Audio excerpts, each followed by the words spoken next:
celui qui est le consommateur de notre louange, c'est Dieu. C'est qu'il faut que tu te rassures qu'il est en train de recevoir toute la gloire qu'il mérite.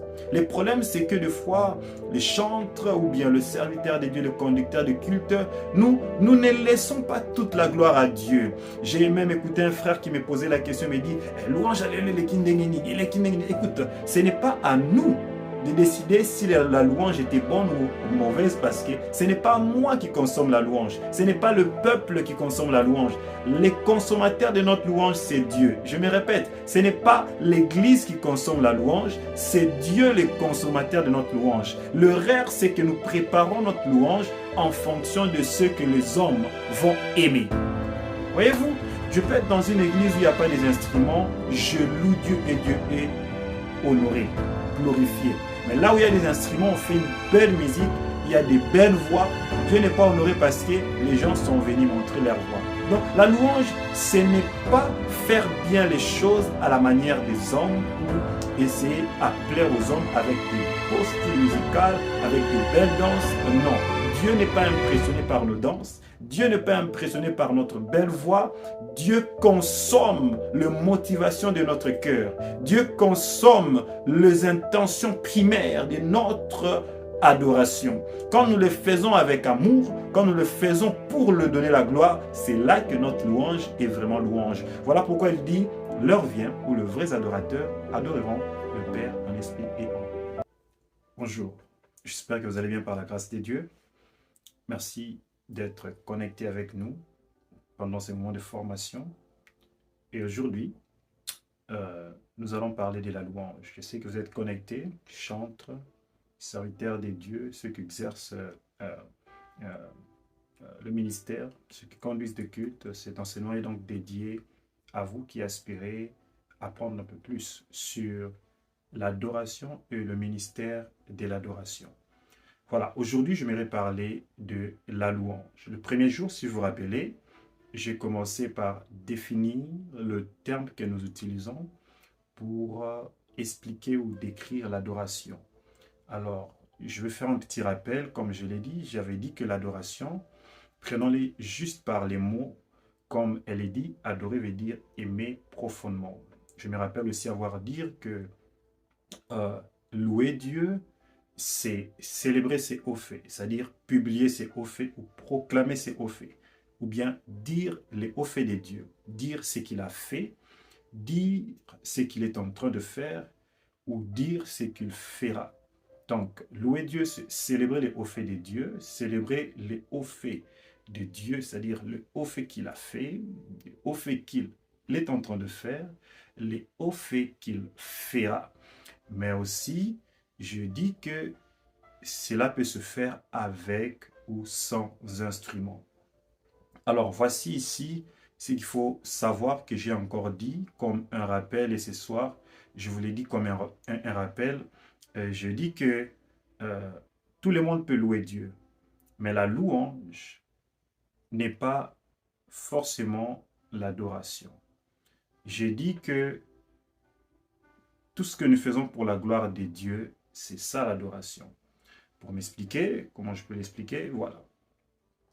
Si je loue réellement en esprit, en vérité, c'est-à-dire que je loue pour Dieu, je loue Dieu, tout ce que je fais, c'est dans l'intention, le but et l'objectif de lui donner gloire, je adore Dieu. Donc ma louange devient une adoration. Si je me prosterne pour l'honneur et la gloire de Dieu, je l'adore. Mais il faut savoir que se prosterner n'est pas forcément adorer Dieu. Louer et chanter n'est pas forcément adorer Dieu. Cela devient une adoration quand on le fait pour la gloire de Dieu. Et aujourd'hui, je vais donc parler de la louange. J'aimerais que nous puissions ensemble décrire la louange. Je vais déjà commencer par dire que la communauté sur laquelle nous sommes ne nous a pas aidés. Surtout les chantres chrétiens, les musiciens, nous décrivons ou nous expliquons mal la louange. Nous avons relié la louange à un style musical, chose que la louange n'est pas. La louange n'est pas un style musical. La louange n'a pas trait à un style de chanson chaud ou bien mouvementé. Déjà, pour commencer, il faut savoir ce que la louange n'est pas. La louange, ce n'est pas crier, chanter, danser, bouger. La louange, ce n'est pas un style musical mouvementé. C'est une erreur que la plupart des chantres ont fait et continuent à faire à ces jours. J'aimerais vous choquer parce que je veux vraiment dire des choses qui sont profondes et je souhaite que vous preniez le temps de faire des recherches dans la parole de Dieu, bien sûr, pour augmenter votre connaissance, mais aussi demander la révélation de Dieu. Je suis très, très sûr de ce que je dis. Voilà pourquoi cela peut un peu choquer. Cela peut un peu bouger votre connaissance. Voici, je dis que la louange, c'est célébrer les hauts faits de Dieu. Célébrer ce qu'il a fait, ce qu'il est en train de faire et ce qu'il fera. Avec ou sans instrument. C'est-à-dire, je peux louer Dieu avec des instruments, je peux louer Dieu sans instrument. C'est ce qu'il faut savoir de la louange. Et la louange, quand nous le faisons, vous savez, comme j'ai dit, tout le monde peut louer. Même le non-chrétien loue Dieu. Ils ont, de fois, ils disent des éloges à Dieu. Ils sont reconnaissants à Dieu. Mais la louange, en soi, n'est pas une adoration. La louange peut devenir une adoration quand elle est faite pour la gloire de Dieu. La louange peut devenir une adoration quand les intentions sont faites pour glorifier Dieu. Voici le problème, c'est que la plupart des fois dans nos cantiques des louanges, nous pensons que toutes les chansons que nous écrivons sont des cantiques de louanges passés. Il y a un style qui est très chaud, mouvementé, qui va faire en sorte que les gens qui vont entendre cette musique dansent. Par contre, la louange est liée au fait que Dieu est célébré. Les hauts faits de Dieu, sa bonté, son amour est célébré. Et cela ne dépend pas des circonstances, cela ne dépend pas des temps que nous traversons, cela ne dépend pas des émotions, cela émane du cœur. Voici qu'il faut savoir que la louange n'a pas commencé ici sur terre. La louange a commencé dans les ciels. Vous savez, dans le livre d'Ézéchiel 28, j'aurai le temps de vous expliquer dans le prochain leçon d'enseignement. Je sais juste d'introduire. La Bible nous parle d'un chérubin que Dieu a créé avec des instruments de musique en lui. Je me suis toujours posé la question parce que dans la même Bible, dans le livre d'Apocalypse 4, on nous montre comment les anciens, les 24 vieillards, sont en train de louer Dieu, de se prosterner et d'adorer Dieu. On nous montre aussi d'autre part comment les êtres vivants sont en train de louer et d'adorer Dieu. Par contre, Dieu décide de créer quand même un chérubin qui va diriger une toute autre forme d'adoration, spécialement la louange, avec des instruments de musique. C'est une parenthèse que j'ai épinglée pour vous dire que c'est quelque chose qui n'a pas commencé ici. Il faut toujours se référer à l'origine, d'où elle vient, comment elle a commencé, la pensée des dieux dans la louange était quoi, effectivement. Ok? Ce que nous oublions, c'est que la louange doit être un vécu. En réalité, les paroles que nous disons à Dieu, ou bien les chansons que nous disons à Dieu, doit être un vécu. J'ai l'habitude de fois, quand j'entends un cantique que j'aime, d'abord de prier cette chanson. Qu'est-ce que je dis par là? Quand un cantique me touche et que je m'aimerais conduire la louange avec, je commence par prier la chanson, c'est-à-dire je m'approprie des paroles de cette chanson. Je chante la chanson, je prie avec la chanson, elle devient mienne et je m'identifie à cela. Et des fois, l'erreur que nous commettons, c'est que quand quelqu'un compose une chanson, surtout les écrivains, c'est qu'ils composent des cantiques. La plupart des cantiques qui sont profonds, vous allez voir, c'est en fait les résultats de l'intimité d'une personne avec Dieu. L'erreur que nous nous faisons, nous chantons simplement les paroles parce que nous les aimons, mais nous ne réalisons pas que celui qui avait chanté était peut-être en train de traverser une circonstance qui lui a poussé à exprimer cette prière de cette manière-là. Et je vous encourage donc à arrêter de chanter pour chanter, parce qu'il y a des gens qui louent pour louer, hein. Ils louent seulement pour louer, comme j'ai dit, il vient pour danser. Or, c'est loin de danser, c'est loin de bouger. Nous venons pour dire à Dieu ce qu'il est. Dieu a besoin de notre louange. D'ailleurs, que dirais-je? Il mérite notre louange. Ce n'est même pas quelque chose qu'on doit lui demander de faire. C'est une exigence. Nous devons louer Dieu parce qu'il est Dieu. Il n'y a pas plus grande raison de louer Dieu que parce qu'il est Dieu, il mérite la louange. Si nous comprenons qui est Dieu, parce que le problème c'est d'en connaître les consommateurs de la louange. C'est lui qui est le consommateur de notre louange. Si nous connaissons premièrement que la louange appartient à Dieu, nous allons maintenant nous poser la question, qui est Dieu? Dieu est un roi. Dans la parole de Dieu, la Bible nous montre qu'il s'agit d'un roi et d'un royaume. Toute la parole de Dieu est assise sur un mystère, le mystère qui est de la vie d'un roi et d'un royaume. Donc la louange est dédiée à un roi. Nous sommes obligés de louer Dieu. Nous le louons pour tout ce qu'il fait pour nous. Nous le louons pour tout ce qu'il est pour nous. Nous le louons pour tout ce qu'il nous a donné. Dieu mérite notre louange. Nous devons le louer. C'est un devoir quotidien. Voilà pourquoi Jésus a dit, si vous ne louez pas, les pierres s'élèveront pour m'acclamer. Et les psalmistes qui dit que tout ce qui respire loue l'Éternel. Quand on dit que tout ce qui respire loue l'Éternel, donc c'est un ordre que nous devons louer le Seigneur. Et le problème, c'est quand nous confondons la louange à un style musical. Et je peux donner un exemple, par exemple, c'est que quand je chante la chanson « Tu es tout pour moi », c'est une chanson qui est très slow, ok? Mais cette chanson est une chanson de louange. Ce n'est pas une chanson d'adoration parce que l'adoration n'est pas un style. L'adoration, c'est ce qui exprime une relation avec Dieu. L'adoration, c'est aimer Dieu profondément. Donc, si cette chanson de louange, tu es tout pour moi, je le fais de tout mon cœur et je le dis à Dieu, tu es tout pour moi, je l'adore par la louange, parce que je chante ces cantiques de louange. Donc, si on comprend ces termes, j'aimerais vraiment que vous saisissiez un peu ce que j'ai dit. Donc, je précise que quand j'ai dit « Tu es tout pour moi », ça, c'est une chanson de louange que j'exprime en adoration pour Dieu. Donc là, je suis en train de louer et je suis en train d'adorer. Il ne s'agit pas du style parce que la chanson est une chanson de louange. Je peux même dire que la plupart de nos cantiques que nous faisons sont des cantiques de louange. Mais aussi, ces cantiques de louange, ce sont tels qui deviennent des cantiques d'adoration parce que nous les faisons par amour pour Dieu, parce que nous exprimons notre hommage à Dieu. Voici maintenant ce qu'il faut savoir de la louange. La louange est une arme spirituelle puissante.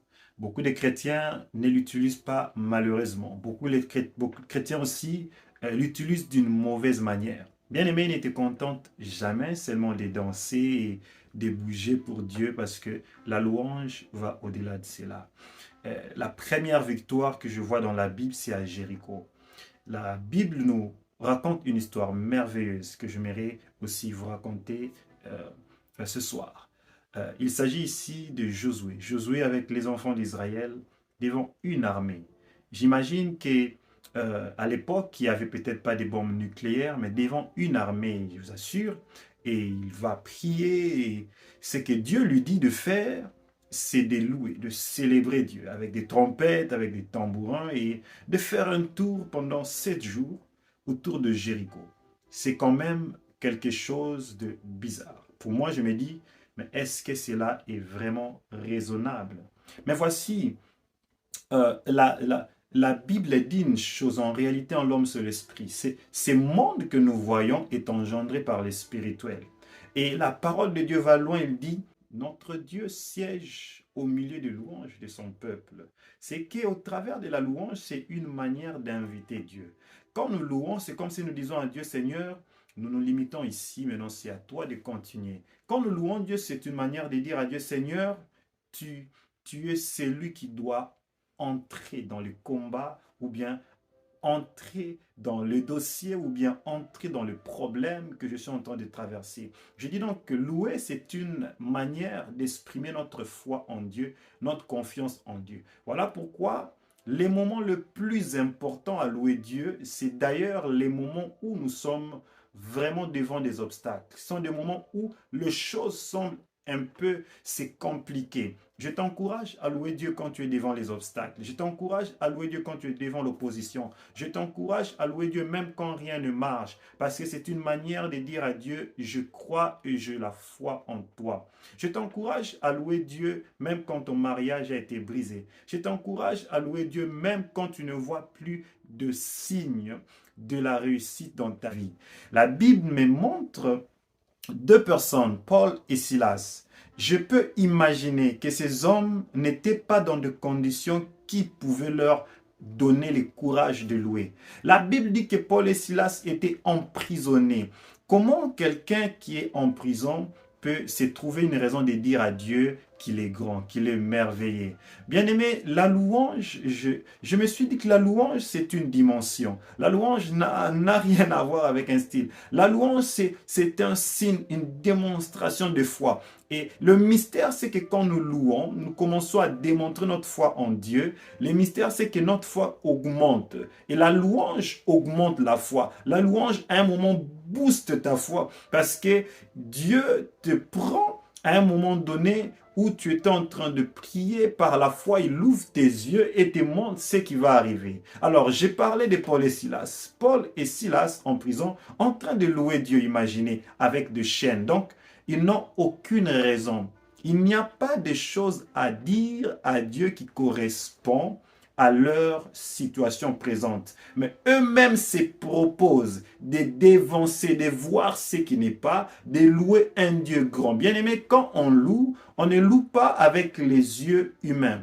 Quand tu loues Dieu, ne vois pas seulement ce qui est visible, vois ce qu'il peut faire. Voilà pourquoi je dis, quand on loue Dieu, on célèbre ses hauts faits pour ce qu'il a fait, on célèbre ses hauts faits pour ce qu'il fait, et quand on commence à célébrer pour ce qu'il fera, on devient prophétique. Voilà pourquoi quand Paul et Silas ont commencé à louer Dieu en prison, la Bible me dit que les fondations de la prison ont commencé à trembler, les chaînes sont tombées. Je ne sais pas par quelle situation tu te retrouves, mais la louange est une arme très puissante. Moi, je l'ai dit, c'est la bombe nucléaire spirituelle. Je me suis retrouvé à un moment donné en train de faire une délivrance. Et la délivrance était tellement difficile, l'esprit résistait. Le Saint-Esprit a soufflé dans mon cœur et m'a dit, maintenant là, je veux que tu arrêtes de faire les choses et je veux que tu commences à louer. Bien-aimé dans le Seigneur, la plupart des fois dans le service des louanges, j'allais dire la plupart des fois dans le service de délivrance, j'ai compris que quand on commence à louer, c'est comme si on donne les contrôles à Dieu de faire le service que nous ne pouvons pas faire. Ce soir où j'étais en train de faire ce service de délivrance, j'ai simplement commencé à louer. Oh oui, je me rappelle qu'on avait fait 2 à 3 heures du temps. Rien ne se faisait. L'esprit était très vraiment en train de résister. Et quand j'ai dit à Dieu, ok, moi, je sais ce que tu as fait, je sais ce que tu as déjà accompli, je commence à t'élever parce que je sais que cet esprit est en train de partir. C'est en ces moments que l'esprit a commencé à partir parce que Dieu s'est décidé de prendre en charge ce service. La louange intervient dans des moments où les choses semblent compliquées. Voilà pourquoi j'encourage tous serviteurs de Dieu de ne pas négliger la puissance de la louange. Quand tu es malade, quand rien ne marche, devant les esprits démoniaques, il faut louer. Je n'oublierai pas encore un service où on m'avait invité de prêcher. Dieu m'a dit, tu vas seulement partir louer mon nom. Alors, vous savez, quand je me suis présenté devant les gens, j'ai d'abord commencé mon exhortation. je parlais de Jésus, je louais Jésus. On me regardait là et qui ne connaît pas Jésus? Qui ne connaît pas ce que Jésus a fait? Je parlais de sa naissance, je parlais de ce qu'il a fait. Alors, c'était tellement calme, les gens me regardaient. Alors, quand je finis, j'ai dit, Seigneur, moi je fais ma part, j'étais loué, j'étais élevé. Alors, j'ai invité les gens à s'élever. On a commencé à célébrer Dieu. Alors, le Seigneur m'a dit, comme tu m'as honoré, moi aussi je veux t'honorer. Et pendant qu'on était en train de louer, le Seigneur nous a visités avec une délivrance et un baptême du Saint-Esprit. Alors, on était simplement en train de louer. Du coup, il y a une fille qui est tombée, elle a commencé à rouler par terre. Et c'est la délivrance la plus rapide que j'ai jamais expérimentée. Je peux dire que ça n'a même pas fait 2 minutes parce que le temps pour elle de tomber, je n'ai même pas eu le temps de dire esprit sort. Elle a fait juste des mouvements comme quelqu'un qui avait l'esprit peut-être de python ou de serpent. Elle a fait ces 2 mouvements, elle a commencé à se lever en adorant Dieu. Merci Seigneur pour la délivrance. Une délivrance puissante, rapide, par la louange. Et le même jour, j'ai vu une autre sœur qui était en train de prophétiser. J'ai dit, Seigneur, je vais voir plus que ça. Tu m'avais dit que tu vas te glorifier pendant ces services de louange. Alors, la sœur commençait à parler en langue. Elle dit, Seigneur, je vais être sûr que ça, ce n'est pas seulement le parlant, c'est le baptême du Saint-Esprit réel. À un moment donné, je me dirige vers un autre frère pour lui donner un message. Pendant que je donne le message à ce frère, la sœur qui parle en langue donne le même message avec moi. Et les gens qui étaient là ont commencé à s'étonner. C'était devenu un peu comme du spectacle. Hey, qu'est-ce qui se passe ici? Hey, c'est là que Saint-Esprit m'a dit qu'il aime la louange, qu'il peut se glorifier dans la louange. Et des fois, nous nous privons de merveilles simplement parce que nous empêchons à Dieu de recevoir toute sa gloire. Vous comprenez? Quand j'ai dit que la louange, c'est lui qui est le consommateur de notre louange, c'est Dieu, c'est qu'il faut que tu te rassures qu'il est en train de recevoir toute la gloire qu'il mérite. Le problème, c'est que des fois, les chantres ou bien le serviteur de Dieu, le conducteur de culte, nous ne laissons pas toute la gloire à Dieu. J'ai même écouté un frère qui me posait la question, il me dit, louange, écoute, ce n'est pas à nous de décider si la louange était bonne ou mauvaise parce que ce n'est pas moi qui consomme la louange. Ce n'est pas le peuple qui consomme la louange. Les consommateurs de notre louange, c'est Dieu. Je me répète, ce n'est pas l'Église qui consomme la louange, c'est Dieu le consommateur de notre louange. L'erreur, c'est que nous préparons notre louange en fonction de ce que les hommes vont aimer. Voyez-vous, je peux être dans une église où il n'y a pas des instruments, je loue Dieu et Dieu est honoré, glorifié. Mais là où il y a des instruments, on fait une belle musique, il y a des belles voix. Dieu n'est pas honoré parce que les gens sont venus montrer leur voix. Donc la louange, ce n'est pas faire bien les choses à la manière des hommes ou essayer à plaire aux hommes avec des beaux styles musicaux, avec de belles danses. Non, Dieu n'est pas impressionné par nos danses. Dieu n'est pas impressionné par notre belle voix. Dieu consomme la motivation de notre cœur. Dieu consomme les intentions primaires de notre adoration. Quand nous le faisons avec amour, quand nous le faisons pour lui donner la gloire, c'est là que notre louange est vraiment louange. Voilà pourquoi il dit, l'heure vient où les vrais adorateurs adoreront le Père en esprit et en vérité. Que Dieu vous bénisse abondamment. Je voulais juste vous donner cette définition, cette explication de la louange. Retrouvons-nous prochainement pour la suite de cet enseignement. Connecte-toi, fais des recherches, enrichis-toi encore et demande au Saint-Esprit de te révéler ce qui est caché parce que nous sommes en train de parcourir sur l'adoration et le ministère de l'adoration. N'hésite pas de te procurer de notre syllabus qui est en ligne pour les moments. Il n'est pas téléchargeable parce qu'il est encore en train d'être modifié. Alors, quand cela sera disponible sur toutes les plateformes, l'accès sera gratuit. Mais pour ceux qui veulent la copie manuscrite, il y aura de petits frais parce qu'on a besoin d'acheter de papier, on a peut-être besoin de payer l'imprimerie et ce sont les raisons pour lesquelles nous allons peut-être vous charger.